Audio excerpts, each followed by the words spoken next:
À présent, avec l'édition de l'emploi, on retrouve Katia Schmitt, comme chaque matin.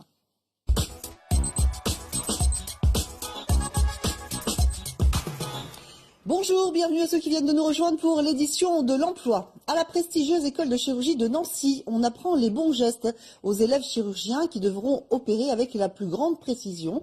Cette opération est facilitée grâce à une impression 3D qui offre un support pédagogique révolutionnaire que l'on doit à DeisMed, une start-up née de la collaboration entre des ingénieurs, des chercheurs et des chirurgiens. Pour en savoir plus, nous recevons Guillaume Sini, qui est président de DeisMed. Bonjour.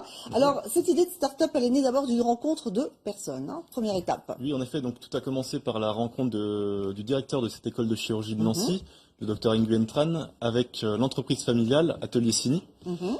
Il avait simplement un besoin en fait en maquette de simulation pour entraîner les élèves chirurgiens.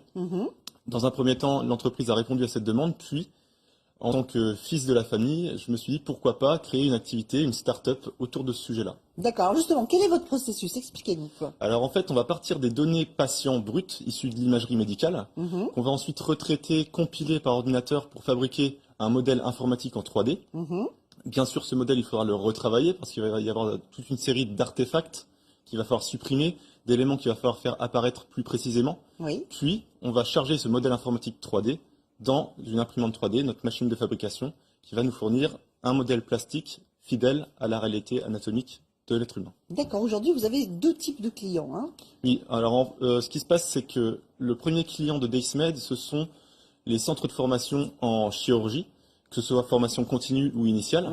C'est-à-dire que les élèves chirurgiens vont pouvoir s'entraîner sur nos maquettes à apprendre les bons gestes, à apprendre les procédures et même le travail en équipe. Notre second client, ce seront tous les industriels du secteur médical.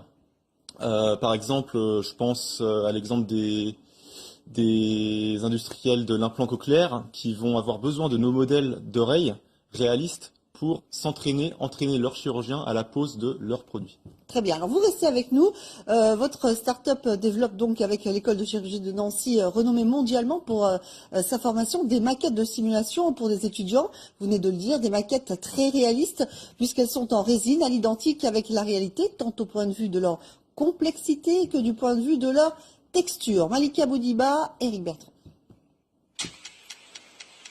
Cette drôle de machine est en train de réaliser une impression en 3 dimensions. Elle produit des maquettes de simulation du corps humain ultra précises qui sont utilisées à quelques kilomètres de cette entreprise. Nous sommes à l'école de chirurgie de Nancy. Ici, les élèves s'exercent sur des maquettes sorties de l'impression 3D. Une maquette du rocher temporal, par exemple, en clair à l'intérieur de l'oreille, conçue par la start-up DeisMed en collaboration avec le professeur Parietti Vinclair.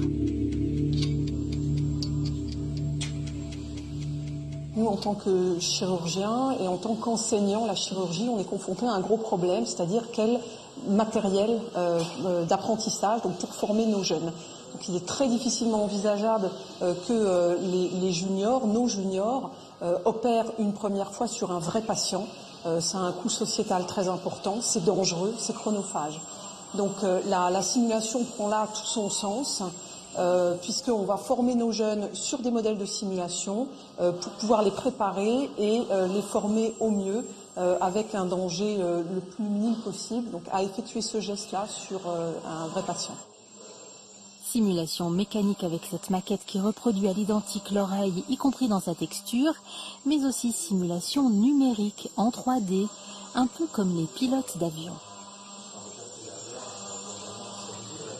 Les étudiants peuvent de la même façon aborder la chirurgie endonasale sur des maquettes du nez, des maquettes qui permettent aussi de simuler des pathologies ou même une hémorragie. L'avantage aussi de ce modèle, c'est que c'est un modèle dynamique à la différence du cadavre, donc le cadavre ne saigne pas et là on peut reproduire beaucoup plus, avec beaucoup plus de précision ce qui se passe dans la vie réelle et au bloc opératoire, et ça permet de préparer les jeunes, les étudiants aux situations réelles qu'ils vont rencontrer. Ça nous permet de leur apprendre vraiment les bases et de gagner du temps au bloc opératoire. C'est-à-dire qu'un étudiant qui sait déjà tenir son optique, gérer son zoom, son focus, il va lui-même gagner du temps dans la procédure. L'autre avantage, c'est que avoir vu faire l'étudiant sur un modèle de simulation, ça nous permet, nous, tuteurs, d'être rassurés sur ses compétences et du coup d'avancer plus vite avec lui. Cet outil pédagogique révolutionnaire pourrait faire la différence au niveau international et placer l'école de chirurgie de Nancy encore un peu plus dans les meilleurs établissements de la planète. D'ailleurs, en 2017, le congrès mondial de l'ORL est co-organisé par Paris et une équipe de Nancy. Alors c'est d'autant plus révolutionnaire que vous n'avez pas de concurrent vraiment direct, hein.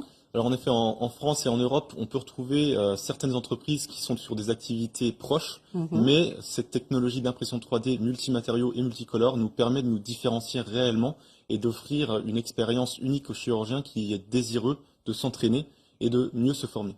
Alors justement, comment se porte votre start-up? Est-ce que tous vos modèles sont vendus? Alors tous nos modèles sont vendus, justement. On a préféré choisir une stratégie de croissance lente, mais assurée. Oui. On a aujourd'hui, en un an, développé 4 modèles différents en collaboration d'abord avec l'école de chirurgie de Nancy et le Dr Tran. Et il s'avère que ces modèles plaisent beaucoup, en particulier aux industriels. Et ça nous encourage beaucoup à continuer dans ce sens-là, bien sûr. Et justement, à continuer, justement, vous êtes en quête d'investisseurs. Oui, en effet. Un mot Donc, on l'espère, 2016 sera marqué par une levée de fonds de notre part, puisque on a un projet de développement qui va réunir différentes choses, à commencer par les outils du numérique qu'on souhaiterait intégrer à nos modèles pour l'instant entièrement plastiques, entièrement imprimés en 3D. On aimerait bien mettre en place la nouvelle génération, la future génération de simulateurs chirurgicaux, à savoir les simulateurs connectés. D'accord. Vous pensez embaucher aussi, hein? Oui, tout à fait. Alors on prévoit sur 3 ans, dans un premier temps, 7 embauches. Bien sûr, ces embauches seront séquencées en fonction des ajustements, des besoins qu'on aura, en particulier en conception par ordinateur, en force de vente, Oui. et également en développement informatique pour gérer tout ce qui est outils du numérique. D'accord. Vous pensez aussi à la fabrication de prothèses implantables sur mesure. Ça aussi, c'est des développements à venir. Oui, à venir. Beaucoup de projets, c'est bien. Beaucoup de projets. Ouais. Donc ce serait un projet à plus long terme, bien sûr. Faire de la prothèse implantable, tout le monde sait aujourd'hui que ça implique de nombreuses certifications, une inertie vraiment à la mise en place de tous les processus, de la qualité.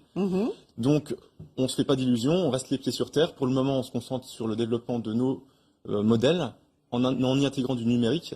Et par la suite, comme le processus de conception des prothèses implantables est sensiblement le même que le processus de conception de nos modèles, on part du constat que ce serait une piste possible de développement à long terme. D'accord. Et justement, pour conclure, vous disiez beaucoup de certifications. Et l'objectif ultime, il y en aura sûrement d'autres, hein, en vous voyant après, mais c'est la certification de votre système. Tout à fait. Et dans ce sens, on travaille avec l'école de chirurgie de Nancy et l'entreprise Famigliassini, ainsi qu'avec d'autres labos comme l'Institut Jean Lamour et l'INRIA Nancy Grand Est, sur le développement de nouveaux matériaux pour le secteur médical et l'impression 3D. Très bien, bien. Merci beaucoup Guillaume Siné d'être venu nous en parler sur ce plateau. Merci et bonne continuation. Vous êtes en bonne voie, c'est moins qu'on puisse dire. Merci beaucoup. Place à présent à nos offres d'emploi.